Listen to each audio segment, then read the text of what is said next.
4. Okay, we're set. Here we go. Here we go. Yeah, hi everybody. Hi everybody. Oh my goodness, the five remembrances. Yeah, the five remembrances. We'll be spending so much time on those. And, in the way that we do with each thing, going in some depth. But this is the overview of them.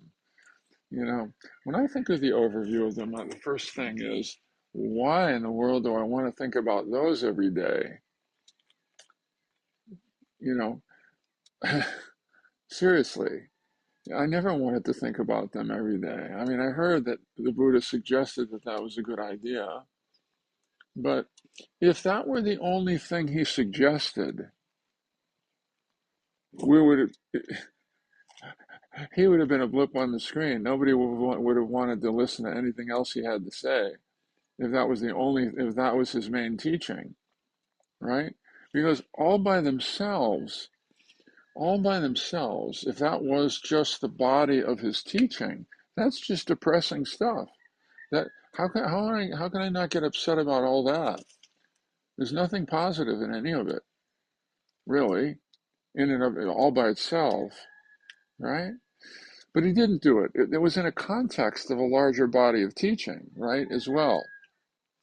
And he was also aware that people are not focusing on these things. They're not seeing what? They're not seeing something fundamental about life itself.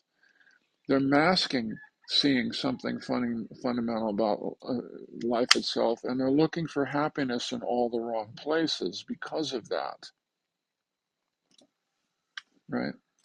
And they're not seeing their true nature. They're not seeing their true nature underneath all of this. Yeah. And what is that true nature? What does that mean? It's really, that sense we come into the world, we all see that, and we're all moved by that wide-eyed openness of in a newborn, and those first couple of months of just like this wide openness, and there's no self there yet. There's no separate self there yet, because separate self is not part of our deepest true nature. The self is something that gets gradually created and constructed out of very early interactions, you know? Initially with a parent, initially mostly with the main parent, with facial and it's etc. And gradually there's that sense of, oh, I still remember, it's my earliest memory, actually. I was in a crib, and I was really young. I was really young. Uh, it, and I remember waking up in the middle of the night, and there were these large creaking heating pipes. I don't know if you remember those from old houses. I mean, they were really creaking in the wall. And I was lying there, and I was listening to the pipe, and there's this. It was like the first thought. It was like the first thought of.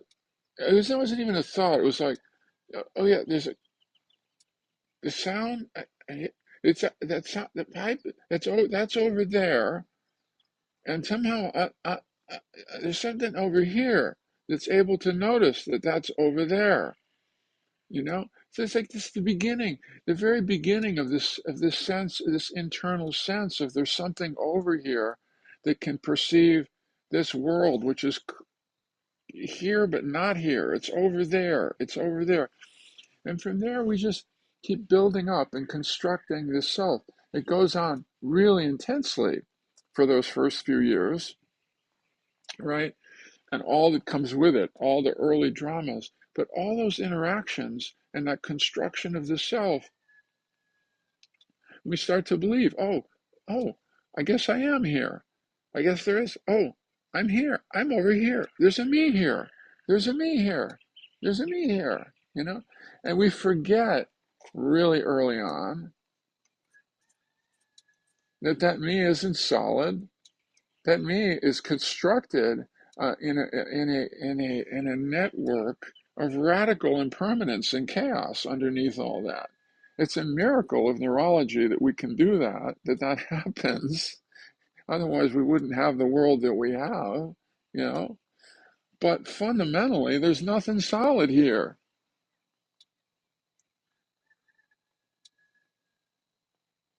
at all. And yet, so much of our life after the self is constructed is based on trying to make it more solid, more predictable, more safe, more certain. I want to know where I am, how I fit in, how I'm doing. How other people see me? How do I see myself? How do I, and how do I avoid pain? And how do I keep pleasure around? Keep pleasure around, keep pleasure around, keep pleasure around. How do I avoid pain? How do I do this? And all of the dramas that go along with that. And the Buddha said, yeah, it's all fantastic. It's all a miracle that we can do that. And there are a lot of joys that can come with that, and a lot of sorrows that come with that. But underneath that, there's a deep sense of insecurity that is our true, that is part of our true nature. There's a deep sense of insecurity because that's common humanity. It's not a personal insecurity. There's the personal insecurity as well. We all know that. But underneath that, the insecurity has a right to be there because there's nothing solid here. And there's nothing enduring here, and it ain't gonna last, and nothing is gonna last. And we don't want to see that. And we don't want to see that. We don't want to see that at all. Yeah? And so a lot of Carl Jung said, all this stuff, all our little patterns, all our little neuroses, all our little depressions and anxieties and filling up space, filling it up with 45 thoughts a minute, as Susan reminded us the other day, recently. All of that is keeps us from seeing even the deeper insecurity that is under there. We don't want to see that. We don't want to see that. And unfortunately, the the teachings of the Buddha is we got to meditate and see what we're doing here. You know, the teachings are we've got to look more carefully. We've got to look more consistently. We've got to see that there is nothing solid here. We've got to really begin to see that there is impermanence and there's nothing we can do about that. Except begin to make a relationship with the way things are and stop trying to make things other than what they are at a deep level and begin to come into some sense of harmony with this impermanent world and learn how to kiss the joy as it flies and learn how to turn some of what's going on into and put a positive spin on it. But we'd rather not do that either.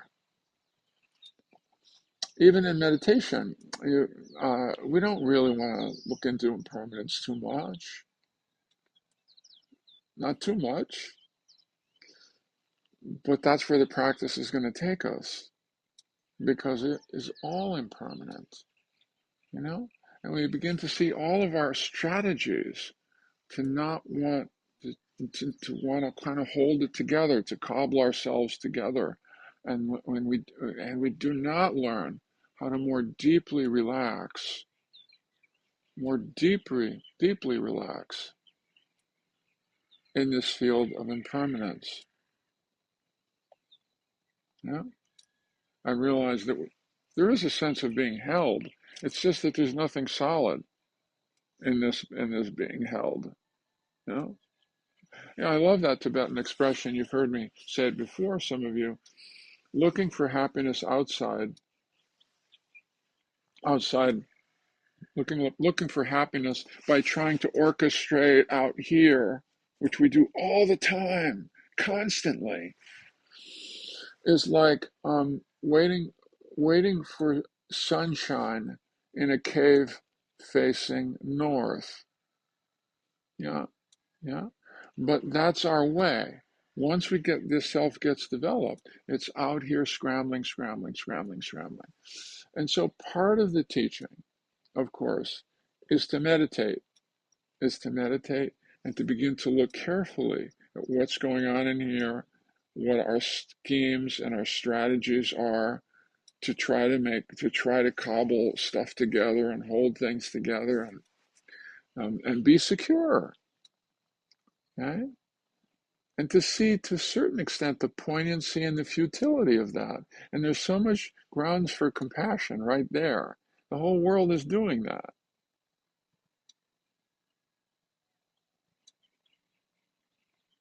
And we're all going to die. You know, I'm aware in 1900, my grandmother was born in 1900. There's not a single person who was born in 1900 or before that's alive right now. There are 8 billion people on the planet right now. There wasn't one of them here in 1900. Right? That's the way it is. That's the way it is. You know, I don't want to think about that. I don't want to think about that stuff all by itself. We have to realize that the five remembrances are based in a context of a practice that is going to help us become more harmonious and more at peace and more at rest. That Tibetan prayer that I share sometimes on retreats, may the mind for so long wearied and weakened by trying to make things other than what they are, today find comfort and ease. We haven't learned how to find comfort and ease in this world of radical impermanence, in this impermanence. You know, we haven't learned how to stop some of the neurotic, uh, the neurotic searching for security.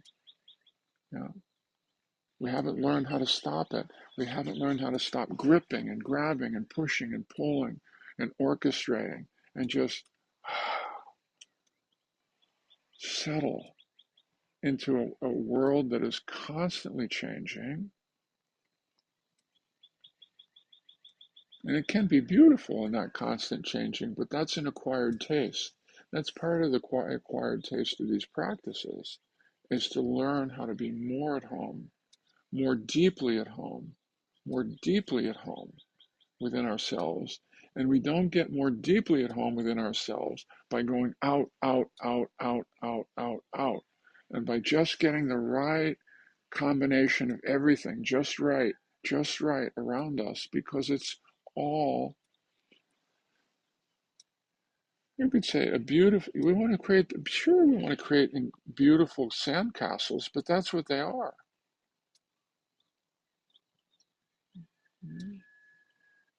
Yeah, they're not going to last. And so part of it is to not lose touch with the fact, we can do these beautiful dances, but we have to realize that at a certain point we're dancing on the Titanic. There, there's underneath all of that, there are things there are things in motion, there are things that are in motion, and nothing that seems to be stable is going to last that way as stable. That's what we need to make peace with. It's a very difficult thing to make peace with. But the reflections are part of that. Not to forget. Not to forget, because we want to forget. We want to forget impermanence. Of course we do. That's natural too. That's why the Buddha said, yeah, I get it. We get lost in our pleasure palaces. No, we don't say, well, no, we're not in pleasure palaces.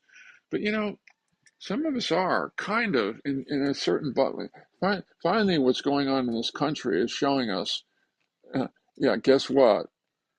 What we thought was solid is not solid.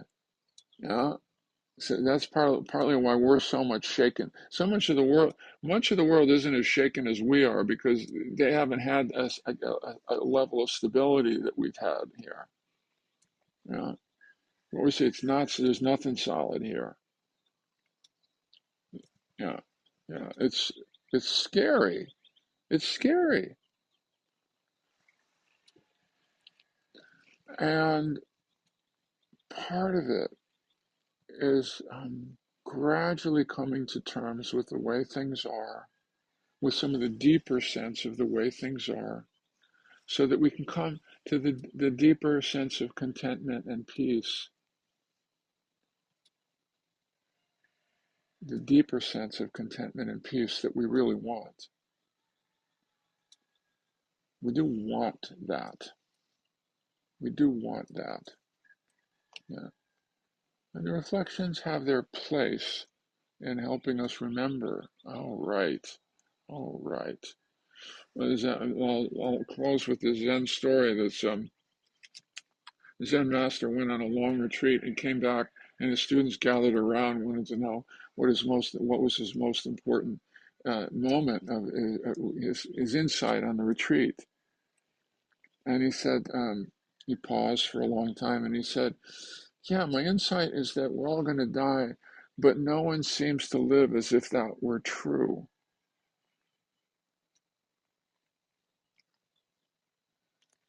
And so the reflections on it can kind of orient us toward toward toward practice, toward practice, toward more practice, you know. It's not the reflection all by itself, which could be kind of dark, but in the context of, all right, and this is why we're practicing.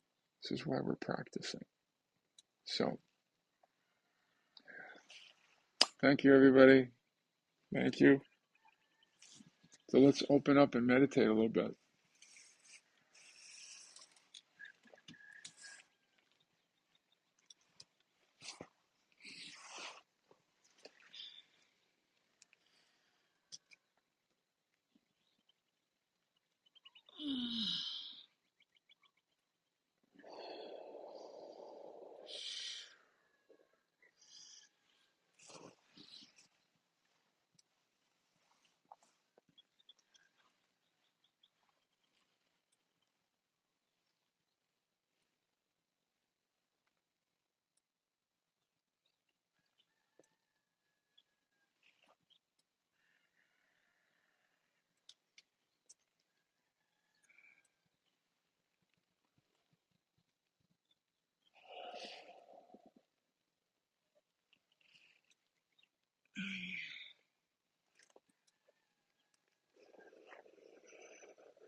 And when you're ready, slowing it down and lightly closing the eyes.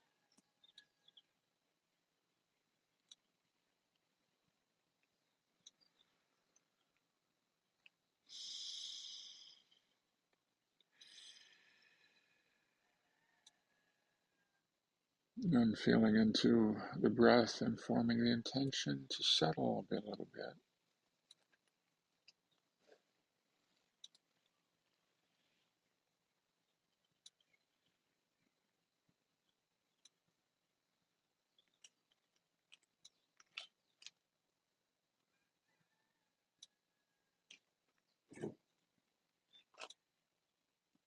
And I so often begin with appreciating that the breath, while it is true that it may not always be here, it won't always be here, that it is here now.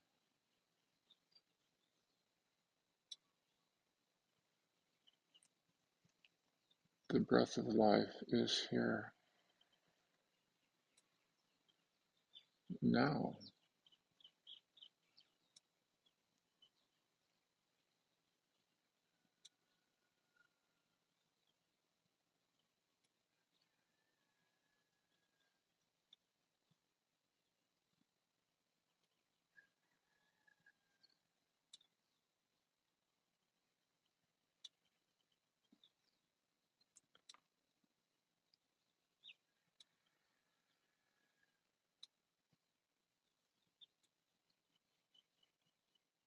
And the kissing the joy as it flies, begins right here with this breath, which isn't lasting.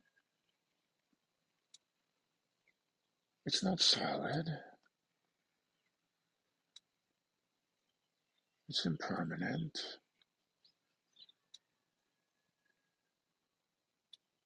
And my attention is impermanent.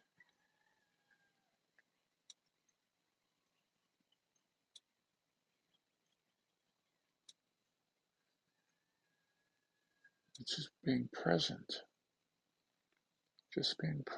to this,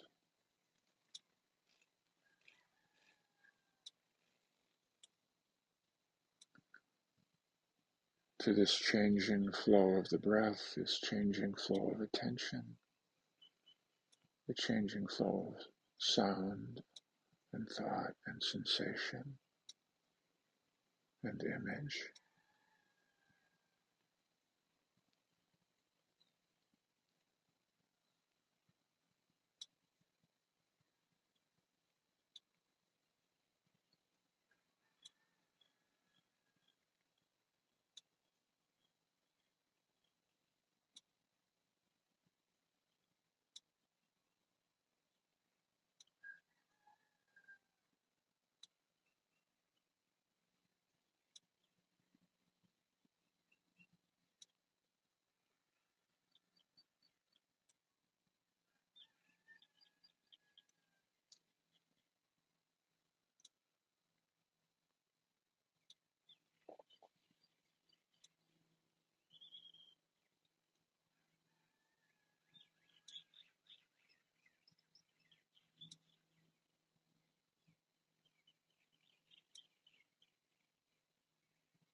Yeah. And when the mind wanders away, gets lost in some, usually it's in some thought stream, The willingness to return um,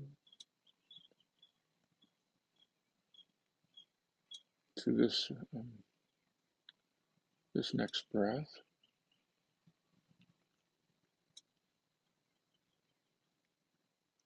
this moment.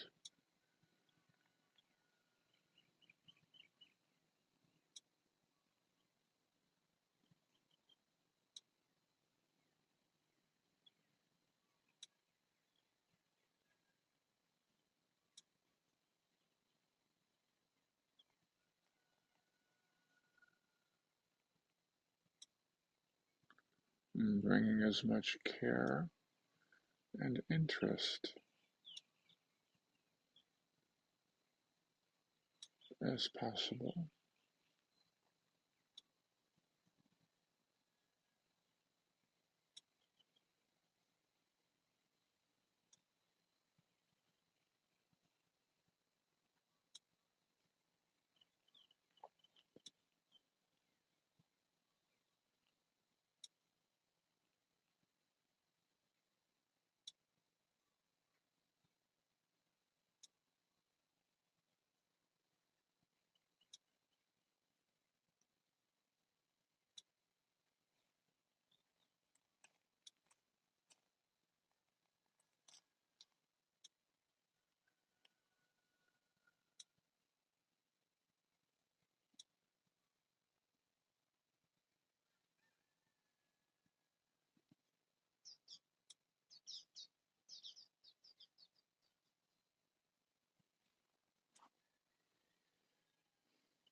Last few minutes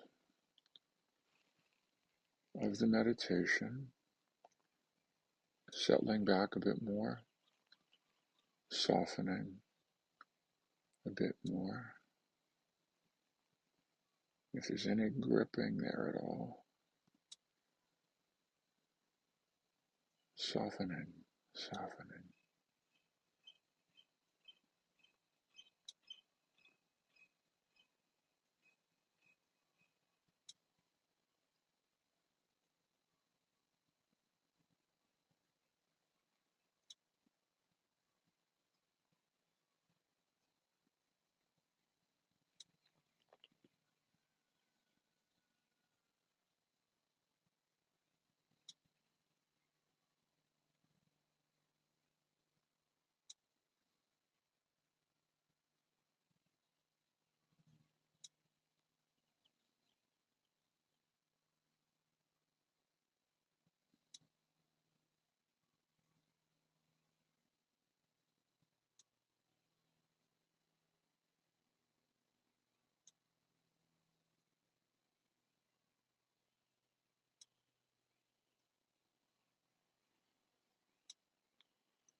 Thank joining you, us. everybody.